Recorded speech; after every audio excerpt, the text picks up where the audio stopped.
not sure I'm allowed to say the band name. Beep it out if we have to. Poisonous Cunt.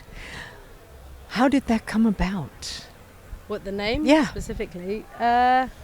We can talk a little bit about that. So we were looking at, we had a list basically when we were trying to decide what the band was going to be called, and that was one of the things on the list. And the name actually comes from a character in an Irving Welsh book. If you know anything about Irving Welsh, the author of Trainspotting, all of his books are set in the same universe. And the Poisonous Cunt was a very unpleasant sort of drug dealer who was very manipulative towards people. It was a female. And I just sort of jotted this down on the list, and I thought, they're not going to go for that. And as soon as I showed it to the others, they were like, that's the name. So that was what happened. Ecstasy is the book, right? Ecstasy is one of the books that character appears in, but she's in a couple actually, yeah. And do you ever get issues when playing gigs or trying to book gigs because of the name? I don't think it's been much of an issue so far, just because we play mostly like DIY punk shows.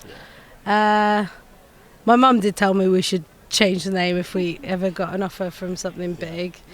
I mean, at the end of the day, I think like the name is quite closely tied to the old ethos of everything, so people aren't happy with it. Probably our families that are the most resistant, but yeah, in the punk scene, nobody cares. My mum fully backs the cunt these days. Maybe took her a little while to start accepting it, or I think she just thought I was on drugs, but no, in the end, she's up for it. So it's all good. Good. Then you can come home. Mom, Poisonous Cunt did this. It's got a t-shirt and everything. Your mom has a t-shirt. Yeah. I love it. I absolutely love that. But we do have to asterisk it out at least for public appearances. Feel free.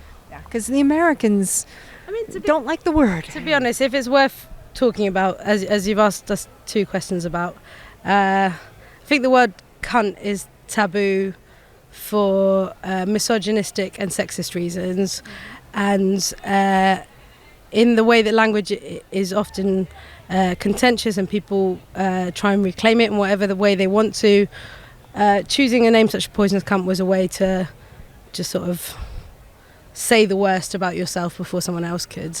So to desensitize the word, I think. Like an Australian. Cunts Or all a over the Scottish shop. person, Yeah, yeah. exactly. Yeah. In England, it's like a medium strength swear word. In Scotland, it's something that everybody says in every sentence. Grandmothers be sitting there, cunt this, cunt that. Yeah. Whereas in the States, it's like the worst. Yeah. Why is that? Why is that such a? Why is that I such a taboo? don't It's understand. ironic when the president of the United States is a cunt. You won't have this American disagree. Well, right? Yeah, like it's quite easy to talk about women in misogynistic ways all the time, without saying the word cunt. So, I mean, Exactly. So let's just take it and use it. And your music reflects it, I think, as well. And on stage, you guys have a bit of a character going. Your outfit on stage really cannot be beaten. Thank you. How did that come about? Well, the outfit changes at most gigs these days because we're trying to like change it up a little bit. But it was partly because I didn't want to show my face, and I didn't really want to show. I'm very tattooed. I didn't want to show my tattoos in terms of the fact that I didn't want that to be anything that anybody was focused on, because I've got 4 female bandmates. Poisonous Cunt is about what they're saying. It's not about what I'm saying. So I'm going to actually ask you now to direct more questions to my bandmates. How did you end up with a man in the band then?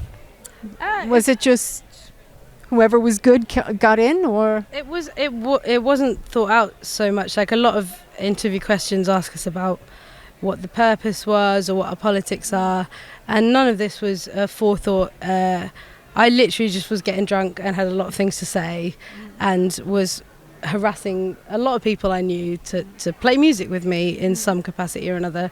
And eventually I think I cracked Keith, who has a studio in Tottenham called DSI, and on quite reluctantly and very hungover, we'd booked this practice when drunk, and then had to turn up on a Sunday, and I was in bed with Harry, who's the other guitarist, and Alexia, who's the drummer, both of which are super close friends, and I just said, please come with me. I want to shout about things. I feel very frustrated about stuff. Please come with. And they did, and it was just like at the start, it was just a way to get things out and hang out and spend some time together and play some music, do something other than just getting drunk at shows. Well, now you can get drunk at shows and get up and scream at people. Yeah, exactly. Best of both worlds. Yeah, so. exactly. Yeah. And you do that.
Despite the little mic problems tonight, you have such passion when you're singing.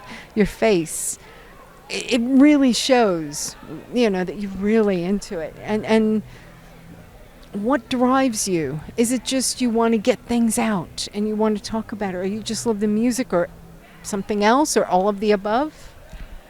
Yeah, I'd say it's a proper mix of things. I think the way it came about is that for a long time, this is just my own personal experience, felt like I had lots to say, but no platform to say those things, and was silenced for quite a long time for various reasons. And at the point where we booked the practice, I was really kind of like bursting at the seams to shout, like literally pushed to screaming point about like just even personal reasons, let alone the shit that's going on in the world, to just scream about stuff. And it is a fucking wicked release, like proper recommend it to anyone who's got mental health issues or anger management issues. I mean, it's not necessarily the best route for everyone. Like, any creative outlet is a good thing to do, and just pushing yourself outside your comfort zone sometimes is a good thing to do. But personally, I feel much more sane and livable when I've shouted things at people in a microphone. It's a wonderful release. I totally understand it. And tonight was a bit of an interesting start to your set. this little representative of the members of the band who are not here Yeah. was presented to you by a nun. Yeah. We met a couple nuns on the We did. in a table, and they asked us for donations to this cause for some kids in South America. I mean, I'm wearing an I Hate God t-shirt. I am an atheist and very against organised religion in general, but I'm a strong believer in being nice to people, whoever they are, unless they're real fucking cunts. In which case, Proper use of that word. yeah. But go speak to people with a sort of an open mind, and they were really lovely and asked us to give a quid to name the bear, and I happen to be the winning bear name, so And what was the bear's name? it's called Ezra. Meet Ezra. Ezra the bear. Can we explain why you chose Ezra? Because that's quite a good story. Yeah, well, I squat, and the sister crew of our squat is it's Lithuanian crew, and they're mental. I love them so much, but they squat with fish, a cat, and the smallest squat dogs tend to be quite big and scruffy and like ready for it. This is like a tiny, like a Chihuahua sort of size dog, and she rules the house. She shits everywhere, and I went to see them the other day and I stepped in their shit. So then when I saw her name on that, I was like, oh, maybe karma will come around. And it did. Yeah, there you go. So I'll probably give Ezra to rip apart. To carry around, and probably if it's a Chihuahua size, it's probably bigger than that Ezra. She'll probably eat Ezra and then shit him out. Yeah. then Any just stand in sexual it. frustrations, sorry, mate. You've been put into a different life now, Ezra. Yeah, sorry. We're nice people. I promise. And you're getting ready to embark over to a European tour. How did that come about? How did you decide you wanted to go to Europe? And is it your first time over there? No, we've been there before. Went to the Balkans, Serbia, Macedonia, and Hungary. Although we never actually played a show in Hungary for various reasons. It was pretty crazy. I mean, the only reason we went on that tour is because Keith plays another band called Flowers of Flesh and Blood, who've been a thing for a long time. And we'd only just started as a band. I think we'd been there like maybe a matter of months, like maybe 5 months. It wasn't even a year at that point. Yeah. Something like that. And they all fell out because they're flaky men with flaky lives. No, I'm Well, it's a bit joking. more They're complicated than lovely that. people. Logistics got in the way. And then there suddenly was a tour and no band to play it. So I was like, okay, I have a band. So that's what happened. We actually went over with Toot Sweet, who sadly are no more, but they're absolutely lovely people. One of them plays in Better Reality. That's Tommy, who kindly lent me his amp today. And that was, I'm going to let Amandine talk a bit more about that first tour, but there was lots of good stories from it. Yeah, I mean, there's a whole other conversation like of go and tour the Balkans if you are in a punk band. We have contacts. Please go. They're such lovely people. It's a strange part of the world, and it was a crash course in touring for someone who'd never toured before. But You've never toured at all before, and there you were in the I personally Balkans. had never toured before. Everyone else had.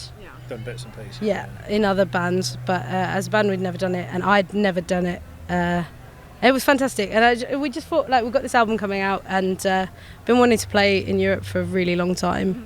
So it was just my friend Spooks in Sewer Trench was also. We both had this show in Kolding in Denmark, organised by our friend Marla, and we just thought, fuck it, why go for one show in Denmark when we could lose loads of money by going on a tour.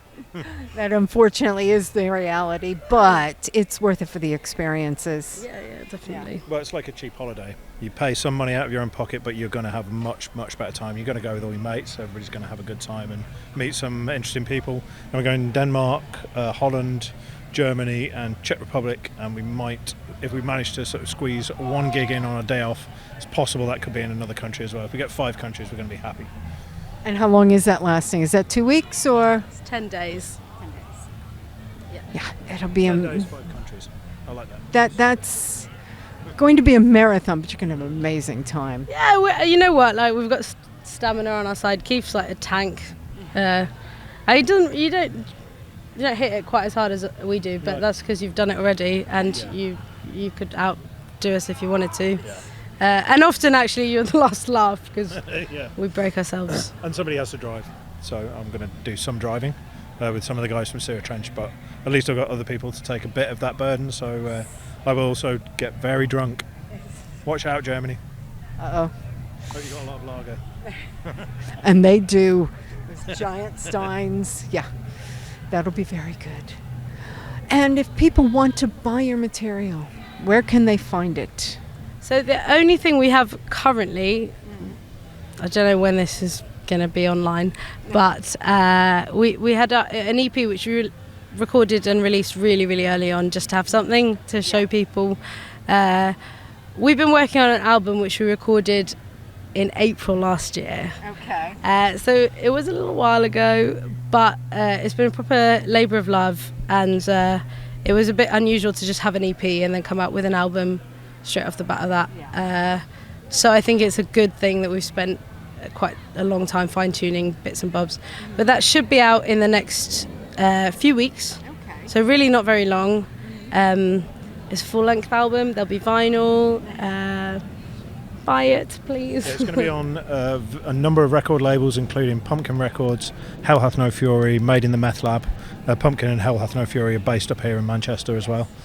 So yeah, good for them. But this is a Pumpkin Records day, so they've also invited us to play as well. So they're basically amazing, very supportive people. Good. Yeah, He's Matt so Pumpkin good. Records, yeah, mastered the record as well. So they're amazing people. They're one of the underpinning like organisations in the scene that we play on. So big up Pumpkin Records. Definitely Pumpkin Records and everybody associated with it here. Amazing. So, and I want to thank you guys for taking the time to speak with us. Thank you, Ezra. And really enjoyed seeing you and can't wait to see you guys again. So thank you again. Cheers. Come Cheers, to the then. lads party in October. Sorry, I should have. Yeah, please. Oh, explain. go That was ahead. really stupid.